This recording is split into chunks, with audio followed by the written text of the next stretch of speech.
एक बार की बात है, गंगाराम पटेल अपने नौकरी बुलाखियां के साथ लेकर तीर्थ यात्रा की तैयारी कर रहे थे। गंगाराम पटेल एक बहुत ही ज्ञानी व समझदार इंसान थे।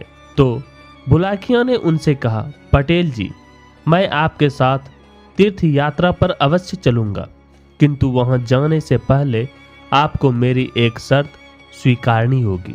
पटेल जी ने कहा, बुलाखिया बताओ, क्या शर्त है तुम्हारी?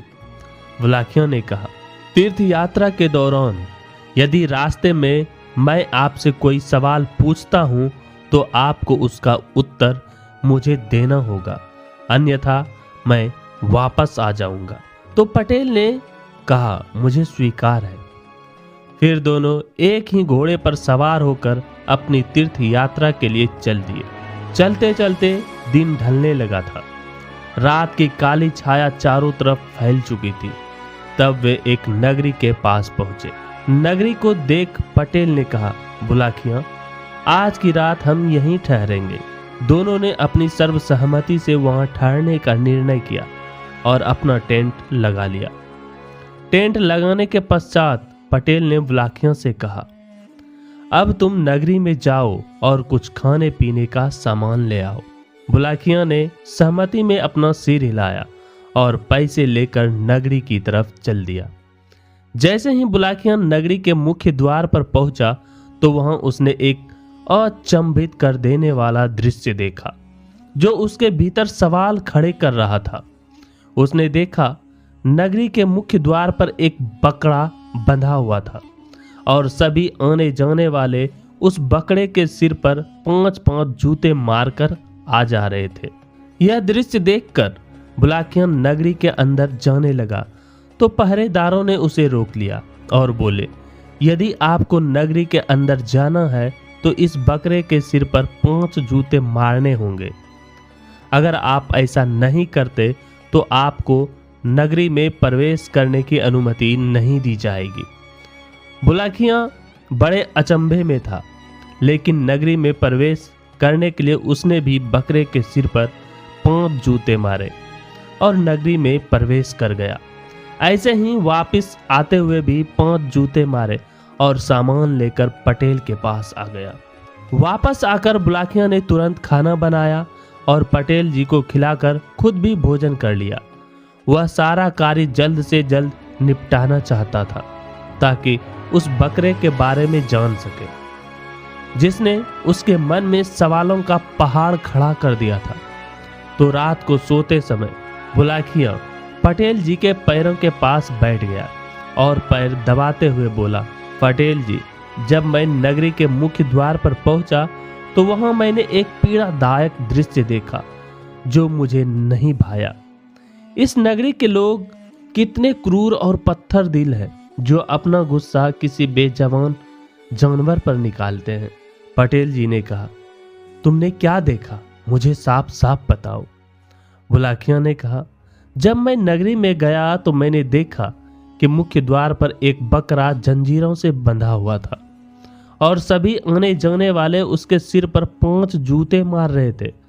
तो कृपा कर आप मुझे बताइए कि उस बकरे ने ऐसा क्या पाप कर दिया जिसकी उसे इतनी बड़ी सजा दी जा रही है। पटेल जी थोड़ा मुस्कुराए और बोले, बुलाखिया, यह नगरी कोई ऐसी वैसी नगरी नहीं, बल्कि राजा भोज की नगरी है, और जिसे तुम एक बेजुबान जानवर समझ रहे हो, यह कोई मामूली बकरा नहीं है। इस बकरे ने राजा भोज के खिलाफ एक बहुत ही भयंकर षड्यंत्र रचा था, जिसमें यह काफी हद तक सफल भी हो गया था। लेकिन वह कहते हैं ना, पाप का घड़ा एक दिन फूटता जरूर है। तो इस बकरे का घड़ा भी जिस दिन फूटा उसी दिन इसे यह सजा सुनाई गई। जो भी प्रजाजन नगरी में आए या जाए, उसे पहले इस बकरे के सिर पर 5 जूते मारने होंगे। तो चलो मैं तुम्हें इसकी पूरी कहानी सुनाता हूँ और ध्यान से सुनना। अब यहाँ से पटेल जी ने बुलाखिया को कहानी सुनाना प्रारंभ किया। राजा भोज 14वां विद्यानिदान राजा थे, जो उस समय समग्र राजाओं में सबसे बुद्धिमान शासक थे। 14 विद्याओं ने राजा भोज की एक अलग ही छवि पूरे संसार में बना दी थी, जिसका उन्हें हमेशा ही घमंड रहता था, क्योंकि वह समझते थे 14 विद्या सीखने के बाद विश्व में ऐसी कोई नहीं जो उन्हें बुद्धिमता में हरा सके। लेकिन यह कारनामा किया एक बाजीगर ने, जिसने राजा भोज की 14 विद्याओं का घमंड तोड़ कर रख दिया। एक बार एक बाजीगर और बाजीगरनी राजा भोज की नगरी में खेल दिखाने आए। बाजीगर ने वहां मौजूद लोगों से उसका खेल देखने के लिए आग्रह किया। लोगों ने बाजीगर से कहा, भाई, हम तो तुम्हारा खेल देखना चाहते हैं, लेकिन हम तुम्हें उसके बदले भिक्षा में क्या दे सकते हैं। एक काम करो, तुम राजा के महल चलो। अगर राजा को तुम्हारा खेल पसंद आया तो वह तुम्हें भारी इनाम भी देंगे। बाजीगर ने कहा, चलो ठीक है, बहुत सुना है राजा भोज के बारे में। मेरी भी बड़ी तमन्ना थी कि एक दिन मैं उनके सामने अपनी कला का प्रदर्शन करूं। बाजीगर अपनी पत्नी के साथ महल पहुंच गया, लेकिन वहां द्वारपालों ने उसे बताया कि अभी महाराज किसी कार्य में व्यस्त है, तुम थोड़ी देर इंतजार करो। बाजीगर अपनी पत्नी के साथ वहीं बैठ गया और राजा का कार्य से मुक्त होने का इंतजार करता रहा। आखिरकार लंबे समय के बाद राजा बाहर आए। राजा को देखते ही बाजीगर प्रसन्नता से शीघ्र खड़ा हुआ और राजा भोज के पास जा पहुंचा और बोला, महाराज, मैं एक छोटा सा बाजीगर हूँ। गांव-गांव घूमकर अपनी कला का प्रदर्शन करता हूँ। मेरी बड़ी दिनों से तमन्ना थी कि कभी आपके सामने अपनी कला का प्रदर्शन करूं, इसलिए आज मैं आपकी नगरी में आया हूं। राजा भोज घमंड में कहा, अरे बाजीगर, तू क्या मुझे अपनी कला दिखाएगा? मैं 14 विद्या निदान राजा हूं। मेरे आगे बड़े से बड़ा ज्ञान भी पस्त है, और तू तो एक छोटा सा बाजीगर है। भला तू मुझे क्या रोमांचित करेगा? बाजीगर ने कहा, महाराज, मैं एक छोटा सा बाजीगर अवश्य हूं, किंतु मेरी कला छोटे नहीं है। मैं आपसे विनती करता हूं, केवल एक बार मेरा खेल देख लीजिए। बाजीगर की यूं बार बार विनती करने पर राजा भोज ने हामी भर दी और बोले, चलो ठीक है बाजीगर, दिखाओ अपना खेल। मैं न तो मेरी प्रजा ही खुश हो जाएगी। जब बाजीगर ने अपना खेल प्रारंभ किया तो वहां राजा के साथ उनकी रानियां, मंत्रीगण और समस्त प्रजा आ गए। बाजीगर ने अपने थैले से एक रस्सी निकाली और उसे आकाश की ओर फेंक डाला। फेंकने के साथ ही रस्सी लंबी होती चली गई और आकाश में जाकर कहीं अटक गई। वहां मौजूद सभी लोग इस छोटे से नमूने को देख हैरान हो गए। खुद राजा भी सोचने लगे कि रस्सी फेंकी तो छोटी सी थी, लेकिन यह इतनी लंबी कैसे हो गई कि आकाश में ही पहुंच गई। अब बाजीगर उस रस्सी को जोर जोर से खींचने लगा, लेकिन रस्सी इस कदर फंस गई थी कि उसे खींच पाना बहुत मुश्किल हो रहा था। फिर बाजीगर राजा भोज से बोला, क्षमा करें महाराज, मुझे खेल थोड़ी देर के लिए अधूरा छोड़ना पड़ेगा, क्योंकि मुझे ऊपर से देवताओं का संदेश आया है कि ब्रह्मा, विष्णु और महेश में भयंकर युद्ध छिड़ गया है, जिसे शांत कराने के लिए मुझे वहां जाना होगा। बाजीगर के मुख से ऐसे कथन सुनकर सारी प्रजा और खुद राजा भोज दुविधा में फंस गए। सभी मन ही मन सोचने लगे कि ऊपर देवता की लड़ाई हो रही है और उसे छुड़वाने के लिए उन्होंने इस बाजीगर को याद किया है। राजा भोज ने हैरियत में अपना सिर हिलाया और बोले, ठीक है बाजीगर, पहले तुम देवताओं का युद्ध छुड़वा कर आओ। लेकिन जाने से पहले बाजीगर ने राजा के सामने एक शर्त रखी। शर्त थी कि जब तक मैं देवताओं का युद्ध शांत कराकर नहीं आ जाता, मेरी बाजीगरनी आपके पास सुरक्षित रहेगी। इसकी जिम्मेदारी मैं आपके ऊपर छोड़कर जा रहा हूं, और वापस आते ही मैं आपसे सबसे पहले अपनी पत्नी मांगूंगा। राजा एक बार फिर सोच में पड़ गया कि ऐसी कौन सी दुविधा होने वाली है जो इस बाजीगर ने यह शर्त मेरे सामने रखी है। भला इसकी पत्नी को यहाँ से कौन ले जाएगा? राजा भोज ने कहा, ठीक है, मुझे तुम्हारी शर्त मंजूर है। जब तक तुम नहीं आते तुम्हारी पत्नी मेरे पास सुरक्षित रहेगी। जैसे ही राजा ने शर्त मंजूर की, बाजीगर ने रस्सी पर चढ़ना शुरू कर दिया जो आकाश में जा रही थी। सभी की निगाह बाजीगर पर टिकी थी। जैसे जैसे वह चढ़ता गया उसका आकार छोटा होता गया। एक समय ऐसा आया जब वह बादलों में अदृश्य हो गए। बाजीगर को गए हुए काफी समय हो गया था। वहां मौजूद सभी जन और राजा भोज बाजीगर के आने की प्रतीक्षा कर रहे थे। लेकिन थोड़ी देर बाद वहां मौजूद सभी लोगों ने एक ऐसा दृश्य देखा जो कल्पना के परे था और लोगों में एक रहस्यमयी सवाल बन गया था। उन्होंने देखा आकाश से बाजीगर का एक कटा हुआ पैर आकर धम से धरती पर गिरा। कटा पैर देखकर सभी सुन्न पड़ गए। सभी की आंखें फटी की फटी रह गई। फिर दूसरा पैर आ गिरा। फिर बाजीगर के कटे हुए हाथ आगे गिरे। धीरे धीरे उसका सारा शरीर टुकड़ों के रूप में जमीन पर आ गिरा और अंत में उसका मुख, जिसे देखते ही राजा भोज भी अपने सिंहासन से उठ खड़े हुए। अपने पति के शरीर के कटे अंग देखकर बाजीगरनी जोर जोर से रोने लगी। राजा और समस्त प्रजा के मन में कई सवाल उठने लगे। ऊपर क्या हुआ, कैसे हुआ, क्यों हुआ, आदि आदि। लोगों ने बाजीगर के कटे अंगों को देख काफी विचार विमर्श किया। अब जब उनके पास कोई दूसरा रास्ता नहीं बचा तो राजा ने उसके कटे अंगों को चिता देने का आदेश दिया। चिता की बात सुनते ही बाजीगरनी उठ खड़ी हुई और रोते रोते बोली, महाराज, मैं अपने पति के साथ सती होना चाहती हूँ। राजा भोज और उनकी रानियों ने बाजीगरनी को खूब समझाने की कोशिश की कि तुम अभी जवान हो और काफी खूबसूरत हो, तो यूं सती होकर अपना जीवन समाप्त मत करो। लेकिन बाजीगरनी ने हट कर ली और बोली, महाराज, या तो मुझे मेरे पति के साथ सती करो, वरना मैं यहाँ मौजूद समस्त जनों को श्राप दूंगी, जिसकी पीड़ा से आप लोग कभी उबर नहीं पाओगे। श्राप शब्द उस समय बहुत मायने रखता था। लोग इससे भयभीत होते थे। खुद राजा भोज भी श्राप का नाम सुनते ही भयभीत हो गए। अब जब खूब समझाने पर भी वह नहीं समझी तो राजा के पास कोई दूसरा विकल्प नहीं बचा। बाजीगर के साथ बाजीगरनी को सती कर दिया गया। लेकिन समस्या यहीं समाप्त नहीं हुई। असली समस्या तो अभी आनी बाकी थी। अभी दोनों की चिता ठंडी भी नहीं हुई थी कि राजा और प्रजा ने देखा बाजीगर धीरे धीरे रस्सी से उतरता हुआ वापस आ रहा था। बाजीगर को यूं उतरता देख वहां मौजूद सभी लोगों की आंखें खुली की खुली रह गई। एक बार फिर उनके मन में सवालों का तूफान उठने लगा।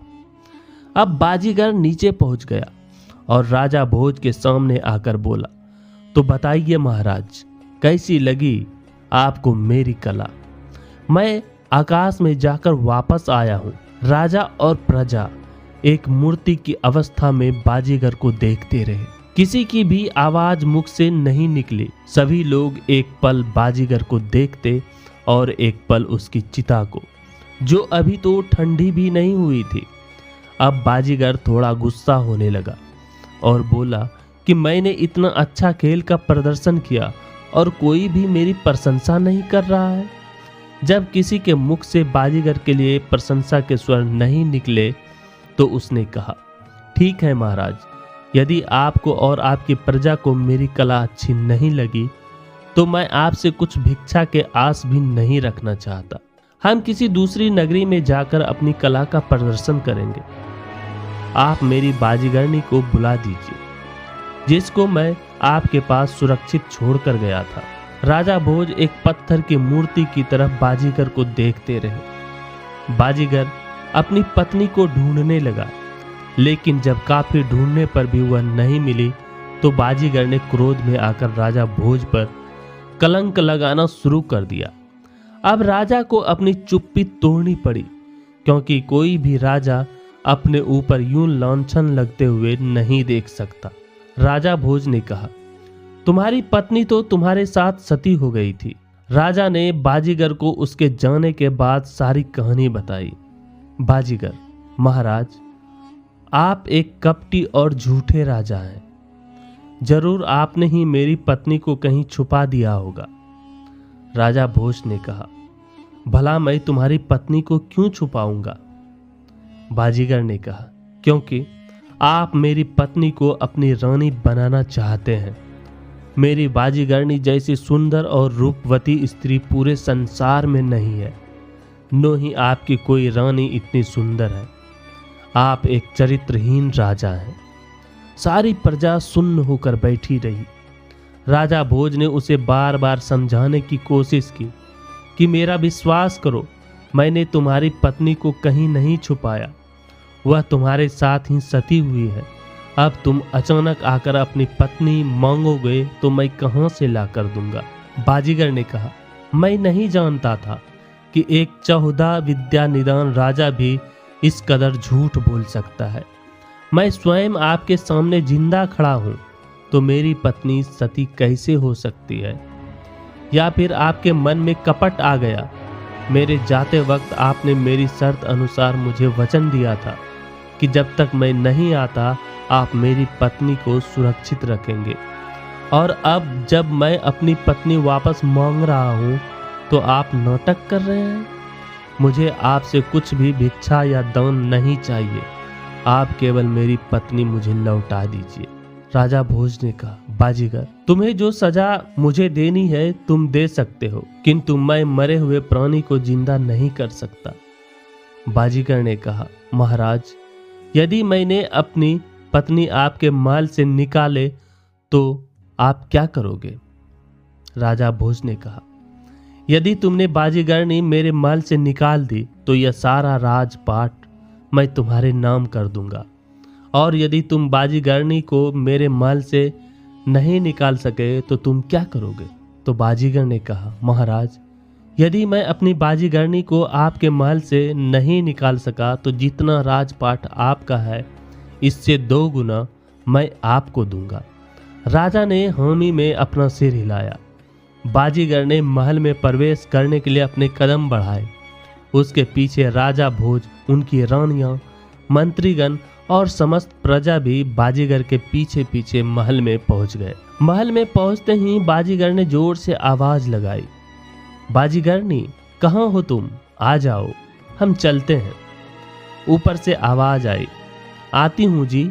बाजीगरनी एक कक्ष से बाहर निकली और बाजीगर के पास आ पहुंची। बाजीगरनी को देख राजा भोज और समस्त जन अचंभित हो गए। आज मोनो सबके लिए एक ऐसा दिन था जहां सबके सामने सवालों का एक पहाड़ खड़ा हो गया था, लेकिन जवाब का एक कण नहीं दिख रहा था। बाजीगर, अब बोलिए राजा, क्या सफाई देंगे आप? राजा भोज ने कहा, मैं नहीं जानता यह कैसी लीला रची जा रही है, लेकिन मैं एक सच्चा राजा हूँ जो अपनी शर्त अनुसार यह राजपाट आपको सौंपना चाहता हूँ। बाजीगर ने कहा, राजा, मुझे आपके राजपाट में कोई दिलचस्पी नहीं है। मैं यहाँ केवल आपकी 14 विद्याओं का घमंड तोड़ने आया था, और यह थी मेरी 15वीं विद्या जिसे आप अभी तक नहीं जानते। जाते जाते जब बाजीगर और बाजीगरनी ने अपने असली रूप दिखाए तो लोगों के सामने जो सवालों का पहाड़ खड़ा था वह एक तिनके की भांति बिखर गया। बाजीगर और बाजीगरनी के भेष में आए कोई और नहीं बल्कि भगवान शिव और माता पार्वती थे। भगवान शिव और माता पार्वती के महल से जाने के बाद राजा भोज गहन चिंतन में फंस जाते हैं कि वास्तव में 15वीं विद्या बड़ी कमाल की है जिसने मेरे घमंड को चकनाचूर करके रख दिया।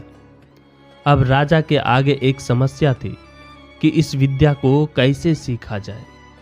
अचानक राजा को ख्याल आया भगवान शिव और माता पार्वती का, जो उनके महल से काफी दूर जा चुके थे।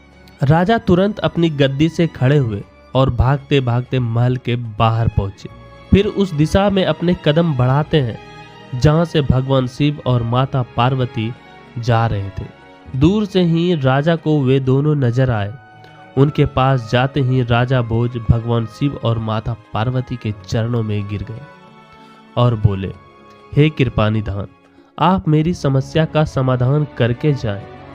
भगवान शिव ने कहा, महाराज, आप तो चहुदा विद्या निदान शासक हैं।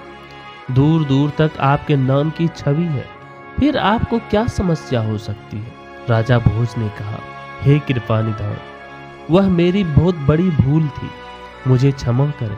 आगे से मैं ऐसी धारणा अपने मन में कभी नहीं लाऊंगा। भगवान शिव ने कहा, तो अब बताइए आप मुझसे क्या चाहते हो। राजा भोज ने कहा, हे भगवान, मैं 15वीं विद्या सीखना चाहता हूँ, तो कृपया आप मेरा मार्गदर्शन करें। भगवान शिव ने कहा, देखो राजन, यह विद्या सीखना इतना भी आसान नहीं है। यह बेहद कठिन परिस्थितियों भरा रहता है, जिसे सीखने की कोई समय सीमा नहीं है। न जाने इसे सीखने में कितना समय लगे, तब तक राज्य का कामकाज कैसे चलेगा। अच्छा यही होगा कि आप 15वीं विद्या सीखने का विचार अपने मन से निकाल दें।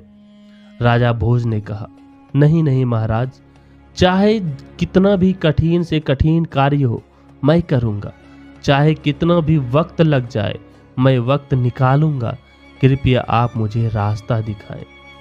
भगवान शिवजी ने कहा, तो ठीक है। यहाँ से बहुत दूर हिमालय पर्वत के पास एक बहुत ही घना और भयंकर जंगल है। उस जंगल के बीच में एक सिद्ध पुरुष बाबा अमरा गुरु की कुटिया है। उस कुटिया को आपको ढूंढना होगा। इस बात का ध्यान रखना, जंगल में घोड़ा नहीं जा सकता। आपको घोड़ा जंगल के बाहर ही छोड़ना होगा और आगे का रास्ता पैदल तय करना होगा। वहां अमरा गुरु तपस्या करते हुए मिलेंगे। आप उनके चरणों में जाकर गिर जाना और 15वीं विद्या सिखाने का अनुरोध करना। और हाँ, एक बात का ध्यान रखना, बाबा अपने स्वभाव से काफी कठोर हैं। अगर बाबा तपस्या में लीन हो तो उनकी तपस्या भंग मत करना, नहीं तो वह आपको श्राप भी दे सकते हैं। इसलिए वहां बैठकर बाबा की तपस्या पूरी होने का इंतजार करना। अगर बाबा को दया आ गई तो वह आपको 15वीं विद्या जरूर सिखाएंगे। और इतनी बात कहकर भगवान शिव और माता पार्वती अंतर ध्यान हो गए। भगवान शिव और माता पार्वती के अंतर ध्यान होने के बाद राजा भोज अपने नगरी में वापस आए और अपने वफादार मंत्रियों की एक बैठक बुलाई और उन्हें आगे की योजना समझाते हुए बोले, देखो, मैं एक जरूरी कार्य से राज्य से दूर जा रहा हूँ। मेरे जाने के बाद आप सभी मिलजुल कर राज्य कार्य को देखोगे और प्रजा को कोई कष्ट न हो, इसका विशेष ध्यान रखना, क्योंकि मुझे वापस आने में मालूम नहीं कितना समय लग जाए। इसलिए आप सब अपना अपना काम ईमानदारी से करना। सभी मंत्रियों को समझाकर राजा महल की ओर चल दिए। तो दोस्तों, राजा भोज की 2 रानियां थी। एक का नाम था सत्यवती और दूसरा का नाम था भानुमति। नाम के अनुसार ही दोनों का आचरण था। सत्यवती एक पतिव्रता रानी थी। वह महाराज के दर्शन करे बगैर खाना तो क्या, पानी तक नहीं पीती थी। दूसरी ओर रानी भानुवती थी। उसका इन बातों से दूर दूर तक कोई लेना देना नहीं था। कहने का मतलब, रानी भानुवती का चरित्र ठीक नहीं था। राजा भोज पहले रानी सत्यवती के कक्ष में गए और बोले, रानी, मैं किसी जरूरी कार्य से कुछ समय के लिए नगरी छोड़कर जा रहा हूँ। मालूम नहीं मुझे आने में कितना वक्त लगे।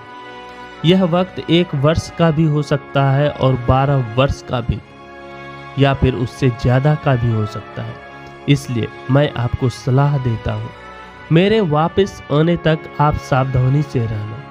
इतनी बात सुनकर रानी सत्यवती की आंखें छलक आई और बोली, हे राजन, मैं तो आपके दर्शन किए बगैर पानी तक नहीं पीती।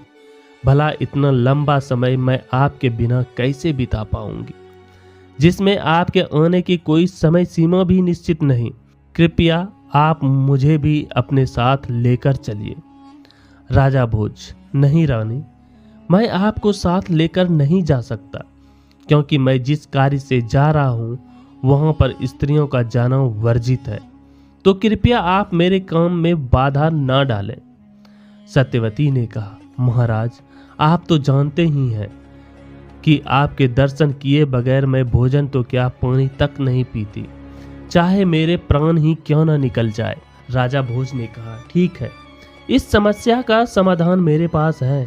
मैं अपनी एक तस्वीर इस दीवार पर बना देता हूँ, आप इसको भोग लगाकर भोजन कर लेना। और राजा भोज ने अपनी हूबहू तस्वीर दीवार पर बना दी। सुबह हुई और राजा भोज चलने की तैयारी करने लगे। जाने से पहले राजा ने सत्यवती को अपने पास बुलाया और समझाते हुए कहा, देखो रानी, मैं जिस कार्य के लिए आपसे दूर जा रहा हूँ वह काफी उलझन भरा रास्ता है। ना जाने मेरे साथ क्या घटना घट जाए और मुझे आपसे मिलने के लिए भी अपना परिचय देना पड़े, इसलिए मैं आपको अपनी मूंछ का बाल देकर जा रहा हूँ। इसको संभाल कर रखना, क्योंकि मैं जब भी वापस आऊँगा आपसे सबसे पहले अपनी मूंछ का बाल मांगूंगा। तो आप समझ जाना कि मैं ही राजा भोज हूँ, और यह बात गुप्त रखना, किसी को बताना मत। रानी ने मूंछ का बाल लिया और एक डिबिया में कैद कर उसे गुप्त जगह संभाल कर रख दिया। 15वीं विद्या की खोज में अपनी यात्रा शुरू करने से पहले राजा ने अपने एक पुराने साथी नाई को बुलाने का आदेश दिया। सैनिकों ने तुरंत नाई के पास राजा की सूचना दी। जैसे ही नाई को पता लगा कि उसे राजा भोज ने याद किया है, वह तुरंत राजा के पास दौड़ा चला आया। राजा ने उसे आगे की सारी योजना बताई और कहा, हमें कुछ वक्त के लिए राज्य से दूर जाना होगा, इसलिए आपको भी हमारे साथ चलना होगा। नाई ने कहा, ठीक है महाराज, जैसी आपकी आज्ञा। अब राजा ने 2 घोड़े मंगवाए और सफर का जरूरी सामान लेकर हिमालय पर्वत की ओर अपनी यात्रा आरंभ की। तो दोस्तों, राजा भोज और नाई दिन में तो सफर करते और रास्ते में कोई नगरी आती तो वहीं ठहरकर रात को विश्राम करते। नाई का काम था नगरी से बाजार में जाकर सामान लाना, खाना बनाकर राजा भोज को खिलाना। ऐसे ही रात और दिन चलते चलते काफी दिन बाद राजा भोज वो नाई उस जंगल के पास पहुंच गए। चूंकि घोड़े अंदर नहीं जा सकते थे, इसलिए घोड़ों को बाहर ही छोड़कर राजा ने नाई तलवार से जंगल में रास्ता बनाते हुए आगे बढ़े। आखिरकार इतनी लंबी यात्रा के बाद राजा भोज बाबा अमरा गुरु की कुटिया ढूंढने में कामयाब हो गए। राजा भोज ने देखा कुटिया का द्रव्य काफी सुनहरा था। बाबा की सुंदर कुटिया बनी है। कुटिया के आसपास रंग बिरंगे फूल खिले हैं। बाबा के धुनों में धुआं उठ रही है। मृग छाला पर बैठे बाबा तपस्या में लीन है। राजा भोज और नाई बाबा अमरा गुरु के सामने थोड़ी दूरी पर हाथ जोड़कर बैठ जाते हैं। लेकिन 1 सप्ताह हो गया, बाबा तो आंखें ही नहीं खोलते। तो राजा भोज ने कहा, जब तक बाबा आंख नहीं खोलते हम आश्रम की साफ सफाई कर देते हैं। और दोनों आश्रम में काम करने लग गए। नए नए और फूल लाकर लगाए। जंगल में सूखी लकड़ी लाकर धूना के पास इकट्ठी कर दी और आराम से रहने लगे। 1 महीना बीत गया। तब कहीं जाकर बाबा अमरा गुरु ने आंखें खोली और अपने सामने एक राजा वो एक नौकर को बैठा देखा, जो हाथ जोड़कर बाबा की तरफ जिज्ञासा भरी नजरों से देख रहे थे। बाबा ने कहा, बच्चों मेरे पास आओ और अपना परिचय दो, क्योंकि तुम इतने भयंकर जंगल को पार करके मेरे पास आए हो। यहाँ कोई इंसान नहीं आ सकता। आप लोग इतना कष्ट उठाकर मेरे पास आए हो तो जरूर कोई अवश्य कार्य होगा। इतनी बात सुनकर राजा भोज वो नाई बाबा के पास आए और चरणों में बैठकर राजा भोज ने कहा, हे महाराज, मैं राजा भोज हूँ और मैं बड़ी आशा से आपके पास आया हूँ। कृपा कर आप मेरी समस्या का समाधान करें। बाबा बोले, बोलो बच्चा, क्या समस्या है? राजा भोज ने कहा, महाराज मैं 15वीं विद्या सीखने आया हूँ। कृपा कर आप मुझे 15वीं विद्या का दान दें तो आपकी बड़ी कृपा होगी। बाबा ने कहा, ओहो बालक, तू तो बहुत बड़ी समस्या लेकर आया है, किंतु एक बात बता, तुझे मेरा पता किसने बताया? राजा भोज ने कहा, महाराज, एक बाजीगर ने। बाबा ने कहा, ठीक है, परंतु राजन, इस विद्या को सीखना हर किसी के बस की बात नहीं। इसमें बड़ी कठिनाई आएगी, क्या कर पाओगे? राजा भोज ने कहा, महाराज, इस विद्या को सीखने के लिए मैं हर कठिनाई का डटकर मुकाबला करूंगा। कृपया करके आप मुझे सही राह दिखाइए। बाबा ने कहा, तो ठीक है राजन, इस विद्या को सिखाने से पहले मैं तुम्हें इसकी शक्ति के बारे में कुछ बताना चाहता हूँ। 15वीं विद्या है मरे हुए शरीर को जिंदा करना, लेकिन इस विद्या से अगर आप किसी को जिंदा कर रहे हो तो आपके प्राण उस मरे हुए शरीर में चले जाएंगे और आपका शरीर प्राणहीन हो जाएगा।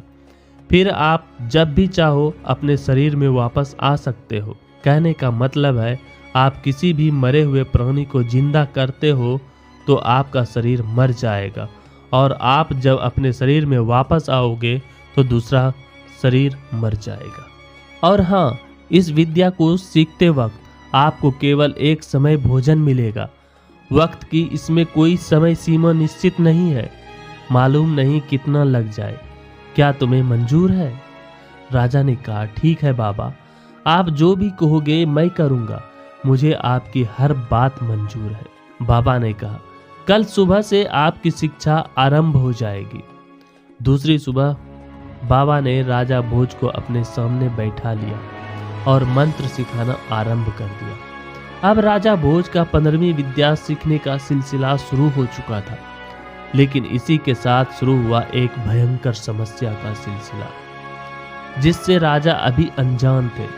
दोस्तों, जब राजा भोज को बाबा मंत्र सुना रहे थे तो नाई भी राजा भोज के पीछे बैठा बैठा मंत्र सुन रहा था और उसने भी राजा के साथ साथ मंत्र रट लिए थे और वह भी मन ही मन मंत्र का जाप करने लगा।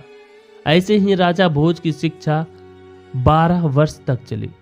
राजा भोज को बाबा जो भी मंत्र बताते उसे नाई भी तुरंत अपने जहन में बैठा लेता, यानी कि रट लेता, और जैसे जैसे राजा मंत्र का जाप करते वैसे ही नाई भी मन ही मन मंत्र का जाप करता रहता।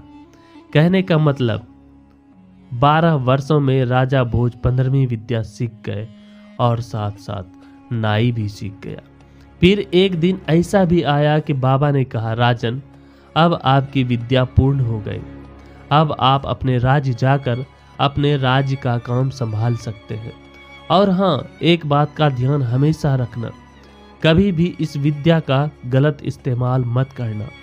राजा ने प्रसन्न भाव से अपने गुरु की बात का मान रखते हुए हामी भरते हुए अपना सिर हिलाया। अगली सुबह राजा भोज ने गुरु अमरा को प्रणाम कर एवं चरण स्पर्श कर जाने की आज्ञा मांगी। बाबा ने भी अपनी प्रसन्नता का भाव मुख पर लाकर उन्हें आशीर्वाद देकर जाने को कहा। अब राजा भोज नाई को साथ लेकर अपनी नगरी की ओर चल दिए। अब घोड़े तो थे नहीं, इसलिए पैदल ही बातें करते करते चले आ रहे थे। तो दोस्तों, अब आगे क्या होता है कि नाई के दिल में कपट जाग उठता है। नाई ने मन ही मन एक भयंकर साजिश रच डाली। नाई से राजा भोज बनने की साजिश। राजा को अपने व्यवहार की ओर आकर्षित करने के लिए नाई गुमसुम होकर बैठ गया। राजा अभी उसकी कूटनीति से बिल्कुल अनजान था, तो नाई को इस तरह गुमसुम बैठा देखकर राजा ने कहा, नाई, क्या बात है, तुम बड़े गुमसुम से नजर आ रहे हो। नाई ने कहा, महाराज, मेरे दिल में एक बात है, आप बुरा न मानो तो बताओ। राजा भोज ने कहा, नाई, जो भी बात है खुलकर बताओ। नाई ने कहा, महाराज, मैं यह कह रहा था कि आपने 12 वर्षों के इतने कठिन परिश्रम के बाद यह 15वीं विद्या हासिल की है, तो आप अगर अपनी सीखी हुई विद्या को एक बार आजमा लेते तो अच्छा रहेगा, क्योंकि नगरी में जाकर कहीं आप हंसी के पात्र ना बन जाओ। राजा भोज ने कहा, बात तो तुम्हारी बिल्कुल ठीक है, आजमाने में क्या दिक्कत है, चलो आजमा कर देखते हैं। नाई ने कहा, महाराज, आप थोड़ी देर यहाँ बैठिए, मैं अभी आता हूँ। नाई थोड़ी दूर गया और एक मरा हुआ तोता उठाकर राजा भोज के सामने रख दिया और कहा, महाराज, इस मरे हुए तोते में आपके प्राण डालिए। राजा भोज ने कहा, ठीक है, मैं मंत्र का जाप करता हूँ। राजा भोज मंत्र पढ़ने लगे और अपने प्राण तोते में डाल दिए। तोता जिंदा हो गया और राजा भोज का शरीर अचेत होकर गिर गया। इधर नाई अपनी साजिश में कामयाब होने लगा था।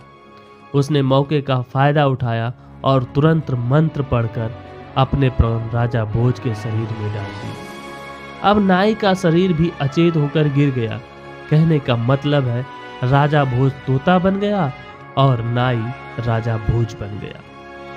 राजा भोज, जो तोते के शरीर में है, देखकर चकित हो गए कि नाई ने यह विद्या कैसे सीख ली और बोले, अरे नाई, यह तूने क्या कर दिया?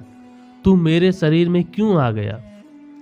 नाई ने कहा, महाराज, मैं अपनी विद्या आजमा रहा था, जो कि मैंने चोरी चोरी आपके पीछे बैठकर सीखी है। राजा भोज ने गुस्से में कहा, नाई, तुम अपनी मर्यादा के विरुद्ध जाने की चेष्टा भी कैसे की? इस अपराध का दंड तुम्हें दरबार में दिया जाएगा। अब तू एक काम कर, अपने शरीर में वापस जा और मेरा शरीर खाली कर, ताकि मैं अपने शरीर में वापस आ सकूं। नाई ने कहा, मैं आपको मूर्ख नजर आता हूं क्या, जो अपने शरीर में वापस जाऊंगा? बड़ी मुश्किल से राजा बनने का मौका मिला है, इस अवसर को मैं छोड़ नहीं सकता। और आप तो एक तोते हो, भला आप मेरा क्या बिगाड़ सकते हो? मैं यह शरीर किसी भी हालत में नहीं छोड़ूंगा। अब मैं भी वे सारे सुख भोगूंगा जो एक राजा प्राप्त करता है। अब नाई अपने रास्ते का आखिरी कांटा हटाने के लिए उस तोते को पत्थर से मारने के लिए भागा, जिसमें राजा भोज के प्राण बसे थे। तोता बेचारा क्या करता, जान बचाकर भागा और दूर एक ऊंचे पेड़ की टहनी पर बैठकर नाई को देखने लगा और उदास मन से सोचने लगा कि जिस साथी पर मैंने इतना भरोसा किया, उसी ने मेरे साथ इतनी बड़ी गद्दारी कर दी। अब क्या कर सकता हूँ? और तोता बैठा बैठा रोने लगा। इधर नाई, जो कि राजा भोज के शरीर में था, लकड़ियां और फूस को इकट्ठा किया और अपने नाई की अचेत शरीर को जलाकर राजा भोज की नगरी की तरफ चल दिया। नाई ने छल द्वारा खुद को तो राजा भोज बना लिया, लेकिन राजा भोज बेचारे तोता बनकर उसी भयावह जंगल में भटकते रहे। धोखेबाज नाई रात दिन पैदल सफर करता हुआ राजा भोज की नगरी के द्वार पर जा पहुंचा। वहां मौजूद पहरेदारों ने जैसे ही राजा भोज को देखा तो इसकी सूचना तुरंत दरबार में पहुंचाई। यह संदेशा सुन दरबार के सभी मंत्रीगण वो अन्य सदस्य प्रसन्नता से व्याकुल हो बैंड बाजा, फूल माला वो अन्य आदर सम्मान की सामग्री लेकर अपने राजा का भव्य स्वागत करने के लिए द्वार पर पहुंचे। परिणाम स्वरूप हुआ यही, कोई भी व्यक्ति उन्हें नहीं पहचान पाया कि यह असल में राजा भोज है या कोई और। राजा का खूब जोरों शोरों से स्वागत किया गया।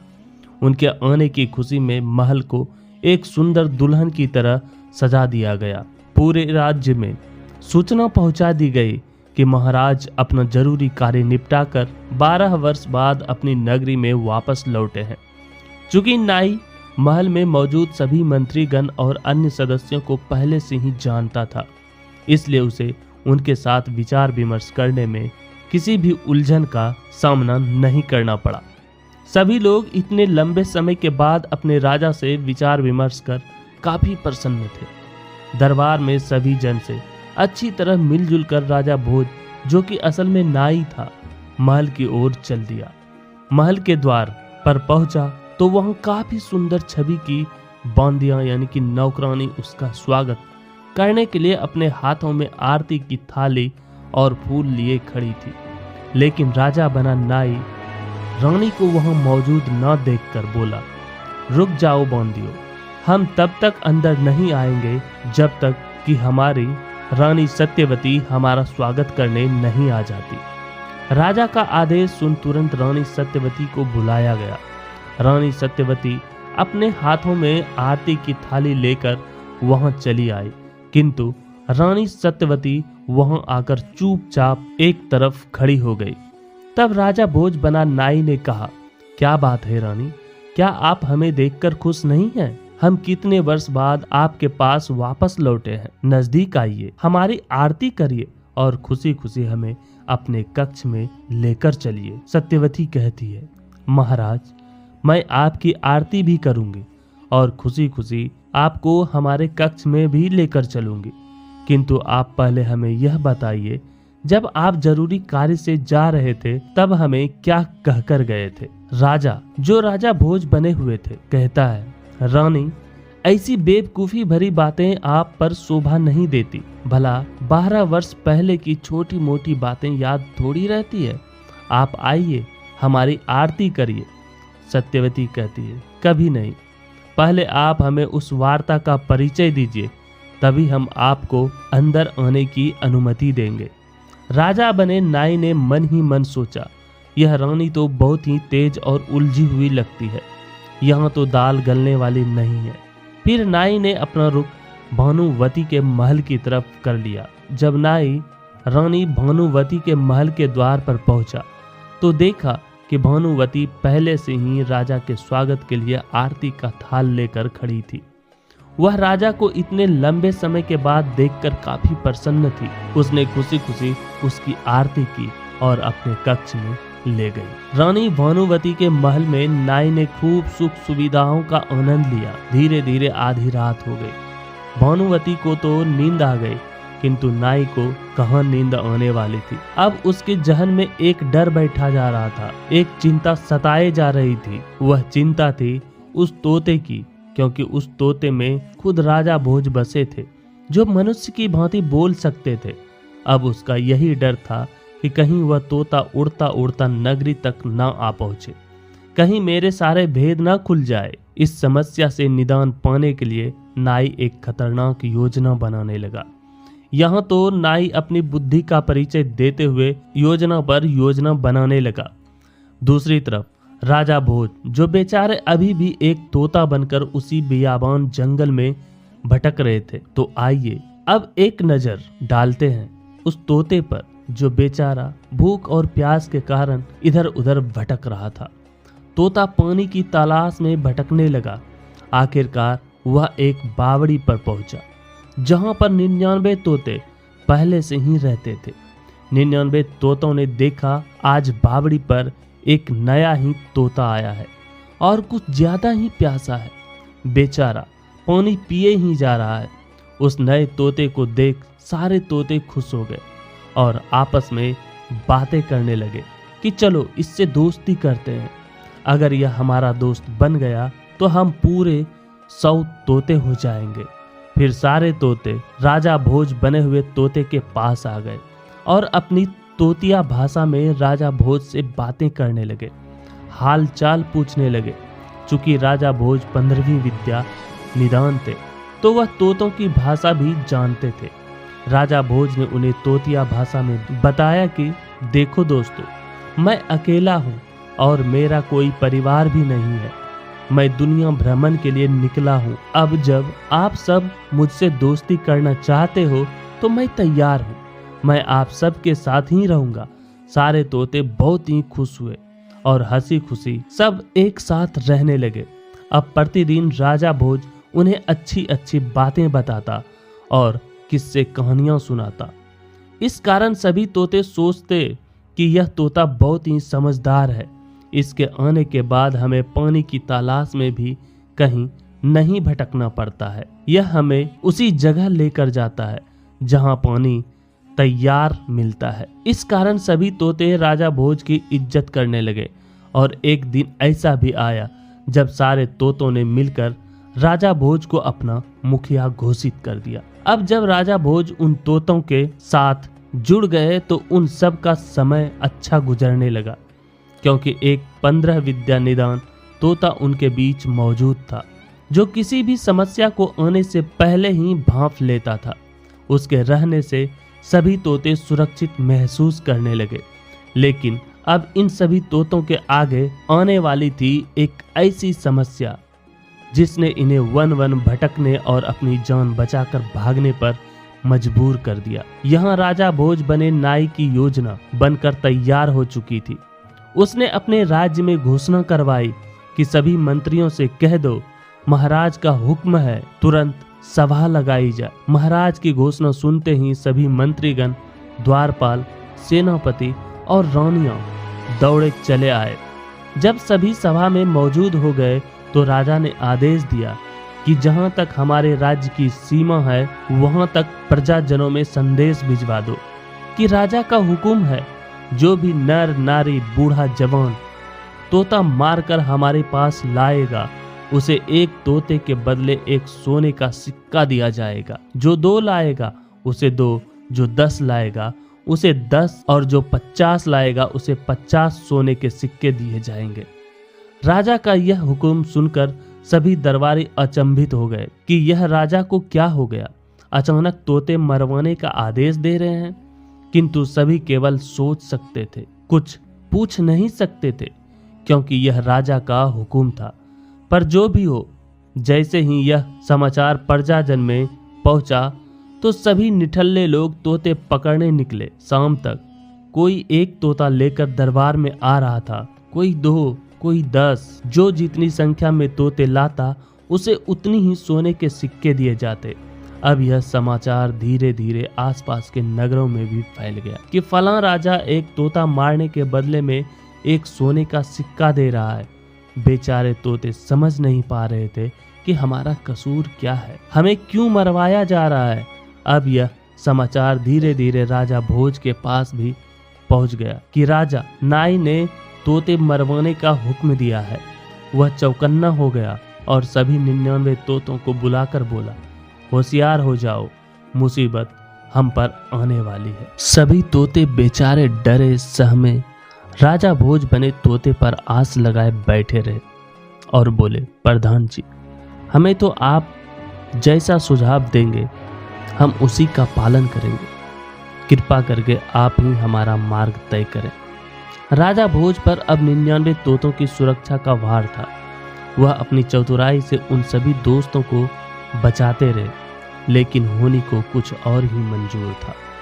एक दिन सभी 100 तोते रात के समय पेड़ पर बैठे मंत्रणा कर रहे थे।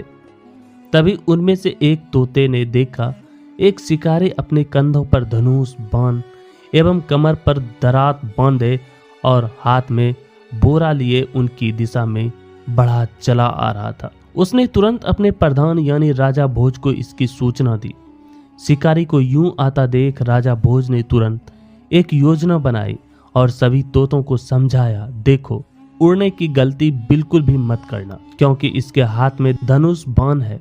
अगर हमने उड़ने की कोशिश की तो हम में से 2 या 3 तो जरूर मारे जाएंगे। इसलिए जैसा मैं कहता हूं वैसा ही करना। सभी डरे सहमे और भयभीत तोतों ने तुरंत हामी में अपना सिर हिलाया। फिर राजा भोज उन्हें अपनी रणनीति समझाते हुए बोले, देखो, पहले यह शिकारी पेड़ के पास आएगा और एक ही पेड़ पर इतने सारे तोते देखकर प्रसन्न हो जाएगा, जिसके परिणाम स्वरूप यह लालच में सारे तोते पकड़ने की सोचेगा, जिसके लिए यह हम पर बाण तो नहीं चलाएगा, क्योंकि बाण चलाने से वह 2 या 3 तोते ही पकड़ सकता है, बाकियों को नहीं। तो आप सबको एक नाटक करना होगा जिससे शिकारी सोचे कि यह तो पहले से ही मरे हुए हैं। कहने का मतलब है आप सब अपनी गर्दन इस कदर लटका दो जिससे ऐसा प्रतीत हो जैसे हम मरे हुए हैं। फिर शिकारी ऊपर पेड़ पर चढ़ेगा और हमें एक एक कर नीचे गिराएगा। तब आप लोग एक बात का विशेष ध्यान रखना कि जैसे ही शिकारी एक तोते को नीचे पटकेगा वैसे ही आवाज आएगी पट, फिर दूसरे को पटकेगा तो आवाज आएगी पट, फिर तीसरे को पटकेगा तो आवाज आएगी पट। पट की आवाज को गिनते रहना, क्योंकि धीरे धीरे वह हम सबको नीचे पटकता रहेगा और जैसे ही पट की 100वीं आवाज पूरी हो जाए तब सारे एकदम उड़ जाना। इससे फायदा यह होगा कि उस वक्त शिकारी तो पेड़ पर होगा और हम सब भागने में कामयाब हो जाएंगे और इस वक्त उसके पास धनुष और बाण भी नहीं होंगे। सभी तोतों ने कहा, ठीक है प्रधान जी, और सभी तोते पेड़ की टहनियों पर ऐसे गर्दन लटका कर लेट गए जैसे सभी मरे हुए हों। अब शिकारी पेड़ के पास पहुंचता है और एक ही पेड़ पर इतने सारे तोता देखकर काफी प्रसन्न हो जाता है, क्योंकि इतने सारे तोते बड़ा धनवान बना सकते थे। वह मन ही मन भगवान को धन्यवाद कहते हुए बोला, भगवान तू कितना दयालु है, मुझे एक ही की जगह इतने सारे तोते मिल गए, वह भी मरे हुए। मुझे हत्या भी नहीं करनी पड़ेगी और ढेर सारे सोने के सिक्के भी मिल जाएंगे। शिकारी ने अपने धनुष बाण और बोरा नीचे रखा और पेड़ पर चढ़ गया। प्रसन्नता से व्याकुल शिकारी एक एक करके तोते नीचे पटकने लगा। शिकारी अपना कार्य शुरू कर चुका था। वह एक एक कर सभी तोतों को नीचे पटकने लगा। जैसे ही एक तोता नीचे गिरता, पट की आवाज होती। सभी तोते उस आवाज की गिनती करने लगे। आवाज की गिनती 99 तक पहुंच गई थी। अंत में बचे थे राजा भोज, जिनको शिकारी नीचे फेंकने ही वाला था कि उससे पहले शिकारी का दरा धरती पर आ गिरा। अब 100 की गिनती पूरी हो चुकी थी। अंतिम आवाज सुनते ही सभी नीचे पड़े तोते फुर से उड़ गए, लेकिन शिकारी के हाथ में रह गया राजा भोज। चूंकि राजा भोज प्रधान थे, इसलिए वह सबसे ऊंची टहनी पर बैठे थे। बाकी 99 तोते उड़ चुके थे, लेकिन राजा भोज बना तोता शिकारी के हाथ लग चुका था। शिकारी तोतों की चतुराई से काफी गुस्से में था। ऐसे धोखे की रास लीला देखकर वह आग बबूला हो गया था। शिकारी, जो कि राजा भोज बने तोते को बोला, मेरे साथ तुमने बड़ा धोखा किया है, लेकिन मैं तुझे अपने हाथ से जाने नहीं दूंगा। कम से कम मुझे एक सोने का सिक्का तो मिलेगा। शिकारी पेड़ से नीचे उतरा और राजा भोज बने हुए तोते को अपने हाथों में पकड़ नगरी की तरफ चल दिया। चलते चलते रास्ते में तोते ने कहा, शिकारी भाई। शिकारी इधर उधर देखने लगा और बोला, मुझे किसने आवाज लगाई है? चूंकि राजा भोज बना तोता मनुष्य की भांति बोल सकता था, उसने कहा, भाई मैं बोल रहा हूँ, तोता जिसे तुमने पकड़ रखा है। शिकारी थोड़ा हैरान था और शिकारी ने हैरान होकर बोला, वाह यार, तू तो हमारी जैसी भाषा बोल रहा है। तोता ने कहा, शिकारी भाई तुम मुझे कहाँ ले जाओगे? शिकारी ने कहा, मैं तुझे राजा के पास लेकर जाऊंगा, जहां मुझे एक तोते के बदले एक सोने का सिक्का मिलेगा।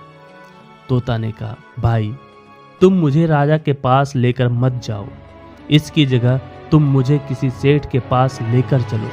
मैं उस सेठ से तुम्हें 10 सोने के सिक्के दिलवाऊंगा। शिकारी अचंभे में कहा, 10 सोने के सिक्के? तोता ने कहा, हाँ भाई, बिल्कुल मैं तुम्हें 10 सोने के सिक्के दिलवाऊंगा। शिकारी ने कहा, तो ठीक है, मैं तुझे एक सबसे अच्छे सेठ के पास लेकर चलता हूँ। तोते के चेहरे पर अब खुशी के लहर नजर आए।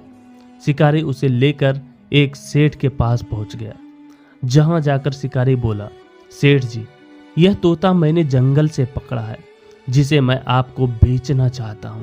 भाई, भला मैं इस तोते का क्या करूंगा?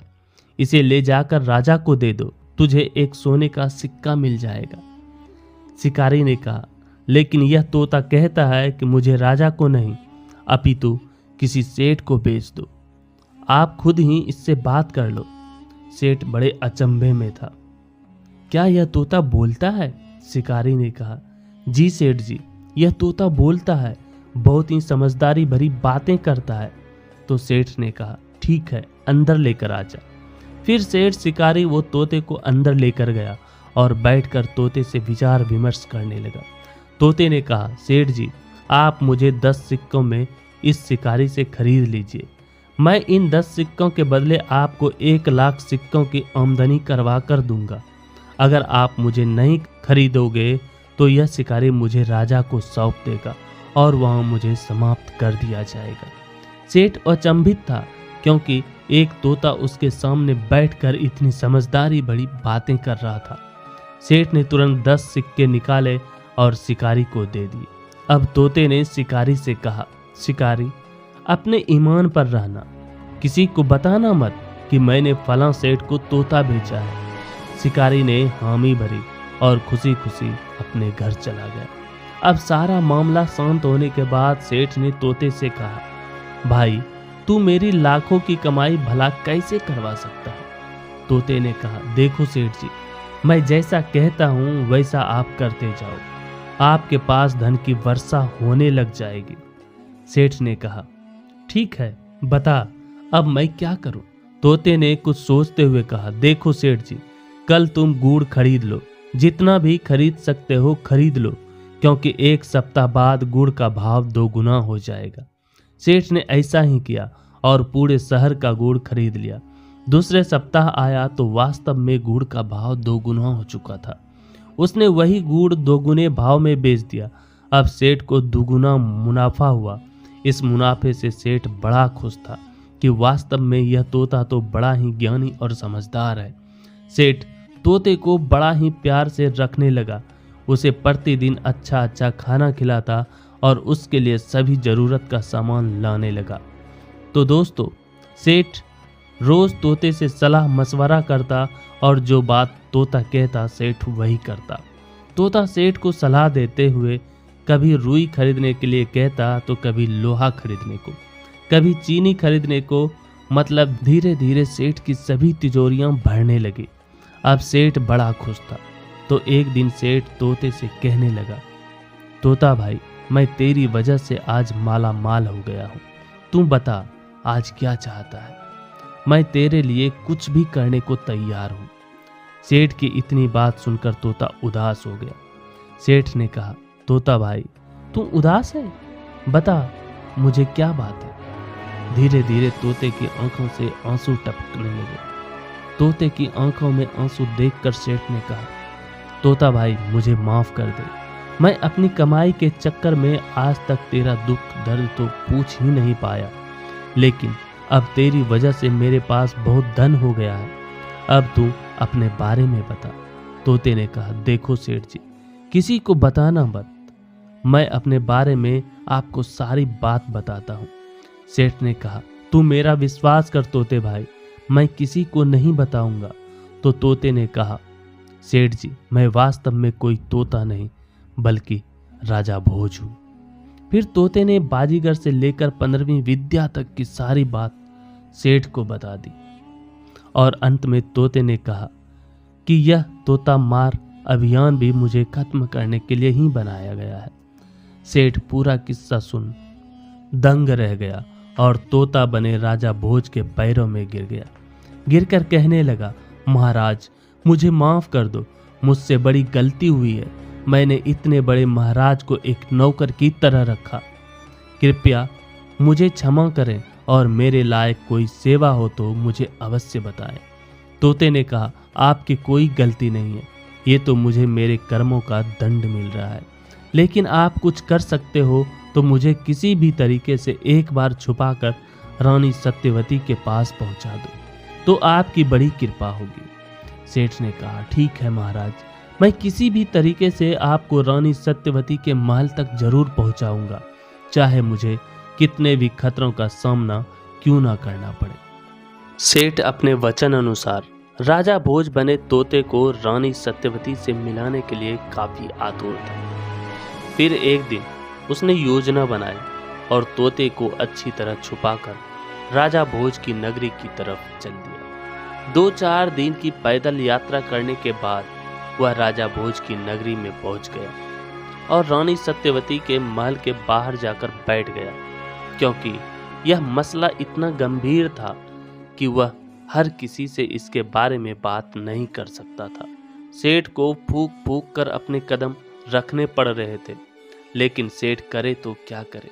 महल के अंदर जाना उतना ही मुश्किल था जितना कि एक गरीब आदमी का मोदी से मिलना होता है। सेठ महल के बाहर बैठा रहा, उम्मीद लगाए कि भगवान एक रास्ता जरूर निकालेगा। अचानक सेठ ने देखा कि एक नौकरानी महल से बाहर आई। सेठ ने तुरंत अपना दिमाग दौड़ाया कि आगे का काम यह नौकरानी ही कर सकती है। वह भागा और तुरंत नौकरानी के पास जा पहुंचा। सेठ ने नौकरानी से कहा, बहन, कृपया आप मेरा एक कार्य कर दीजिए, मुझे किसी भी तरह एक बार रानी सत्यवती से मिलवा दीजिए। नौकरानी ने गुस्से में कहा, क्या रानी सत्यवती से मिलवा दूं? हमारी रानी के इतने भी बुरे दिन नहीं आए कि वह राह चलते किसी भी अरे गैरे से मिले। जाओ, चले जाओ यहाँ से। सेठ ने नौकरानी से कहा, आप किसी भी तरह यह समाचार रानी तक पहुँचा दो कि एक सेठ बहुत दूर से पैदल यात्रा करते हुए एक गंभीर समस्या लेकर आपसे मिलने आया है। इसके बदले मैं आपको 50 सोने के सिक्के दूंगा। 50 सोने के सिक्कों के नाम से बंदी के चेहरे पर चमक आ गई। उसने मन ही मन सोचा, इतने से काम के 50 सोने के सिक्के। नौकरानी ने कहा, लाओ सेठ, पहले मुझे 50 सोने के सिक्के दो, तभी मैं रानी के पास जाकर आपका समाचार पहुंचाऊंगी। सेठ ने तुरंत उसे 50 सिक्के थमा दिए। सिक्के अपने पल्लू में बांधकर दौड़ते हुए रानी सत्यवती के पास नौकरानी पहुंच गई और रानी से बोली, महारानी, एक सेठ बहुत दूर से पैदल सफर करते हुए आपसे मिलने आए हैं। शायद बेहद ही गंभीर समस्या पर विचार करना चाहते हैं। यदि आप आज्ञा दे तो मैं उन्हें बुलाऊं। रानी सत्यवती ने कहा, ठीक है, उसे हमारे पास लेकर आओ।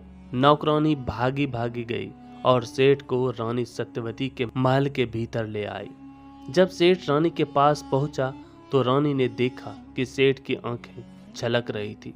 उसने हाथ जोड़कर रानी से विनती करी कि रानी, केवल 1 मिनट में आपसे अकेले में वार्तालाप करना चाहता हूँ। रानी सत्यवती एक कोमल हृदय की महिला थी। किसी अनजान व्यक्ति की आंखों में पानी देख उसका मन पसीजने लगा था। रानी ने तुरंत सभी नौकरानियों और पहरेदारों को बाहर जाने का आदेश दिया। जैसे ही सब बाहर गए, सेठ ने अपनी चादर हटाई और तोता बने राजा भोज को बाहर निकाला और बोला, महारानी, यह कोई और नहीं बल्कि स्वयं राजा भोज है। किसी अनजान के मुख से ऐसे शब्द सुनते ही रानी का हृदय जोर जोर से धड़कने लगा। वह इस पहेली को समझ नहीं पा रही थी। राजा भोज, वह भी एक तोता, कैसे? रानी के हृदय में सवाल बढ़ते जा रहे थे। एक क्षण के लिए वह मौन हो चुकी थी। फिर सेठ ने धीरे से कहा, रानी, आप इन्हें संभालिए, मेरा कार्य यहीं समाप्त होता है।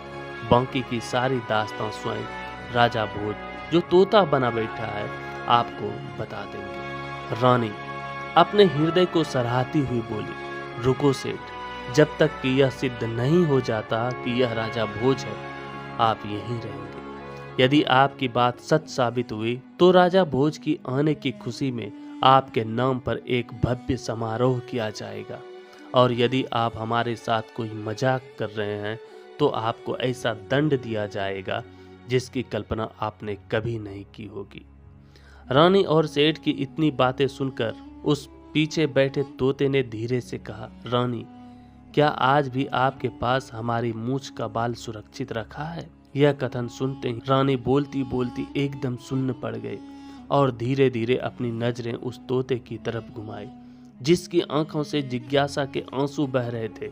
अपने स्वामी से इतने वर्षों बाद मिलकर जो इस अवस्था में उनसे मिले थे, उन्हें गले लगाकर रानी फूट फूट कर रोने लगी। रानी ने सेठ का तहे दिल से धन्यवाद दिया और उन्हें मेहमान गृह में ठहरने को कहा। रानी ने नौकरानियों को बुलाकर आदेश दिया कि यह सेठ हमारे शाही मेहमान हैं और इन्हें किसी भी तरह की समस्या नहीं होनी चाहिए। सेठ ने मुस्कुराते हुए अपना सर हिलाया और मेहमान गृह की ओर चल दिए। अब रानी को राजा भोज ने अपनी पूरी दास्तान सुना डाली कि कैसे नाई ने उनके साथ इतना बड़ा धोखा किया। रानी ने भी उसके महल में आने के पश्चात राजा भोज को उसकी सारी कहानी सुनाई और बोली, महाराज, ये तो मैं उसके महल में आते ही समझ गई थी कि यह बहरूपिया कोई और है, मेरे महाराज नहीं, क्योंकि मैंने उससे आते ही वह निशानी मांगने को कहा जो आप मुझे सौंप कर गए थे, जिसे देने में असमर्थ हो गया और नए नए बहाने बनाने लगा। इतनी वार्ता करने के बाद रानी सत्यवती बोली, महाराज, आप एक 15 विद्या निदान शासक हैं, तो कृपा कर आप ही इस समस्या का समाधान करिए। दोस्तों, नाई कितना भी चालाक क्यों न हो, वह केवल 15वीं विद्या जानता था, किंतु राजा भोज पूरी 1 से लेकर 15 विद्या तक सभी जानते थे। अब असली राजा भोज को रानी सत्यवती का साथ मिल चुका था। उन्होंने इस दुख से छुटकारा पाने के लिए गंभीर योजना बनाई और रानी सत्यवती से बोले। राजा भोज ने कहा, देखो रानी, केवल सेठ और आपको ही मालूम है कि मैं महल में आ चुका हूँ और किसी को भी इसकी सूचना नहीं है और ना ही मिलनी चाहिए। अब जो मैं आगे कहूँगा आपको वही करना होगा। रानी सत्यवती ने कहा, जी महाराज, आप जैसा कहेंगे मैं वैसा ही करूँगा। कृपया आप मुझे आगे की योजना बताइए। तो राजा भोज ने रानी से कहा, रानी, सबसे पहले आप सैनिकों से कहकर एक मरा हुआ बकरा मंगवाइए और एक बांदी से कहकर नाई के पास संदेशा भिजवाइए जिसमें आप उससे माफ़ी मांगते हुए महल में आने का आग्रह करना चाहती हैं और मुझे किसी ऐसे स्थान पर छुपा दीजिए जहां से केवल मैं आपको देख सकूं, आप लोग मुझे ना देख सकें। रानी सत्यवती राजा भोज की पूरी योजना अच्छी तरह समझ चुकी थी। फिर उसने योजना अनुसार एक नौकरानी को बुलाया और उसके द्वारा रानी ने राजा भोज बने नाई तक एक संदेश भिजवाया जिसमें रानी राजा, जो कि नाई बना हुआ था, से माफी मांगते हुए अब उन्हें महल में बुलाना चाहती है। नौकरानी रानी का संदेशा लेकर तुरंत राजा बने नाई के पास गई, जो रानी भानुवती के महल में विश्राम कर रहा था। वहां जाकर नौकरानी राजा बने नाई से बोली, महाराज, रानी सत्यवती ने आपको याद किया है। वह अपने कर्मों पर पश्चाताप करते हुए आपसे माफी मांगना चाहती है। रानी ने आपके साथ सभी मंत्रीगण को भी आमंत्रित किया है ताकि वह सबके सामने आपसे माफी मांग सके। कृपया अब आप चलिए। रानी आपकी आरती करते हुए महल में आपका भव्य स्वागत करना चाहती है। यह सारी बात नौकरानी ने राजा बने नाई को हाथ जोड़कर कह डाले। राजा, जो कि नाई बना हुआ था, नाई ने कहा, आखिरकार रानी सत्यवती को अक्ल आ ही गई। ठीक है, जाकर रानी से कह दो हम शीघ्र ही समस्त मंत्रीगण के साथ महल में पधार रहे हैं। हमारे स्वागत की तैयारी करो। रानी सत्यवती को पूरा विश्वास था कि इस संदेश के साथ राजा नाई जरूर आएगा। इसलिए रानी ने तोता बने राजा भोज को एक कपड़े से ढककर कक्ष के रोशनदान में छुपा दिया ताकि तोता वहां से सारा दृश्य देख सके। इस दृश्य से निजात पाकर रानी राजा और मंत्रियों के आने की प्रतीक्षा करने लगी। थोड़ी देर बाद रानी ने देखा राजा समस्त मंत्री गणों के साथ महल की ओर पधार रहा था। राजमहल के द्वार पर पहुंचते ही रानी ने अपने ऊपरी मन से राजा की आरती की और हाथ जोड़कर कहने लगी, महाराज, मैं अपनी गलती पर अति शर्मिंदा हूँ जो मैंने आपको महल में प्रवेश करने से रोका, किंतु आप यह भली भांति जानते हैं कि मैं एक पतिव्रता स्त्री हूँ। इस कारण मुझे फूंक फूंक कर कदम रखने पड़ते हैं। कृपया अब आप मुझे क्षमा कर दें। अपनी बात को आगे बढ़ाते हुए रानी बोली, महाराज, मैं आपकी बात से सहमत हूँ कि इतनी पुरानी बातें याद थोड़ी ही रहती है, लेकिन मैं आपको याद दिलाना चाहती हूँ कि जब आप 15वीं विद्या सीखने जा रहे थे तब आप मुझे निशानी के तौर पर कहकर गए थे कि रानी सत्यवती, मैं जब भी 15वीं विद्या सीखकर वापस आऊँगा सबसे पहले इसका चमत्कार आपको ही दिखाऊंगा, तो आप समझ जाना कि मैं ही राजा भोज हूँ। लेकिन महाराज, वापस आने के बाद आपने मुझे कोई भी चमत्कार नहीं दिखाया, जिस कारण मुझे आपके साथ ऐसा व्यवहार करना पड़ा। इसलिए महाराज, मैं आपसे प्रार्थना करती हूँ कि सभी के सामने अपनी 15वीं विद्या का चमत्कार दिखाइए ताकि मैं अपने महाराज पर गर्व कर सकूं। इतनी वार्तालाप के बाद राजा, जो कि नाई बना हुआ था, मन ही मन प्रसन्न हो गया। वह खुद भी सबके सामने अपनी विद्या दिखाने के लिए आतुर था, लेकिन उसे इस बात का बिल्कुल भी एहसास नहीं था कि असली राजा भोज वहां मौजूद होकर उसकी सारी रास लीला देख रहे थे और केवल उस एक मौके की तलाश में बैठे थे जब नाई एक क्षण के लिए राजा भोज के शरीर से बाहर निकले। नाई, जो राजा बना हुआ था, ने कहा, ठीक है रानी, बताइए क्या देखना चाहेंगे आप। रानी ने तुरंत अपने नौकरों से कहकर उस मरे हुए बकरे को मंगवाया। रानी के आदेश अनुसार नौकर मरा हुआ बकरा लेकर आए और उसे नाई के सामने पटक दिया। रानी सत्यवती ने कहा, महाराज, मैं चाहती हूँ कि आप एक बार अपने प्राण इस मरे हुए बकरे में डाल इसे जीवंत कर अपनी विद्या का परिचय दे। तो नाई ने कहा, ठीक है, इसमें कौन सी बड़ी बात है, यह तो मेरे बाएं हाथ का खेल है। नाई मन ही मन मंत्र पढ़ने लगा और कुछ ही क्षण बाद राजा का शरीर प्राणहीन होकर जमीन पर गिर गया और मरा हुआ बकरा जीवंत हो उठा। अब नाई के प्राण बकरे में बस चुके थे। उधर रोशनदान में बैठा तोता, जो कि राजा भोज था, इसी एक क्षण की तलाश में थे। उन्होंने भी तुरंत मंत्र पढ़े और अपने प्राण खुद के यानी राजा भोज के शरीर में डाल दिए और फिर तोता प्राणहीन होकर गिर गया।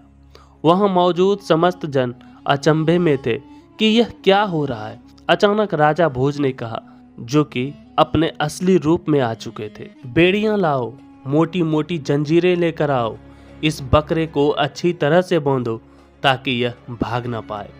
राजा का आदेश सुन तुरंत बेड़ियां लाई गई और बकरे को अच्छी तरह से बांध दिया गया। मामला शांत होने के बाद राजा भोज ने अपनी सारी आप बीती वहां मौजूद समस्त मंत्री गणों को सुनाई और कहा, भला हो इस सेठ का जिसने मेरी काफी मदद की और अच्छाई का साथ दिया। राजा की बात सुन सभी मंत्रीगण बोले, महाराज, हमें क्षमा करें जो हम इस नकली राजा को पहचान न सके, किंतु हमें इस पर संदेह तभी हो गया था जब इसने तोता मार अभियान चलाया था। कृपया अब आप ही इसकी सजा मुकर्रर करें।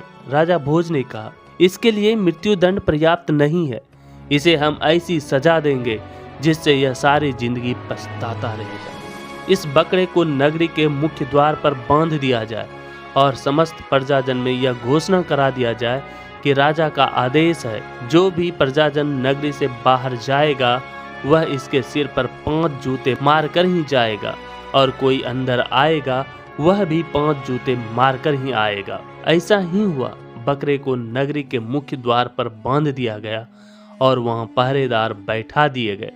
पहरेदार को सख्त आदेश दे दिया गया कि कोई भी आए या जाए इसे 5 जूते मारे बगैर नहीं आ जा सकता है।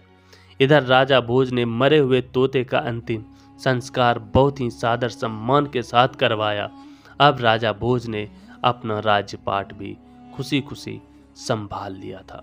दोस्तों, इसी के साथ हमारी राजा भोज की कहानियां समाप्त होती है, लेकिन चिंता मत कीजिए, क्योंकि अब हम आपके लिए लाएंगे एक और अनोखी और अनसुनी कहानियां। तो आप इस चैनल को सब्सक्राइब जरूर करें ऐसी ही सुंदर सुंदर कहानी को सुनने के लिए।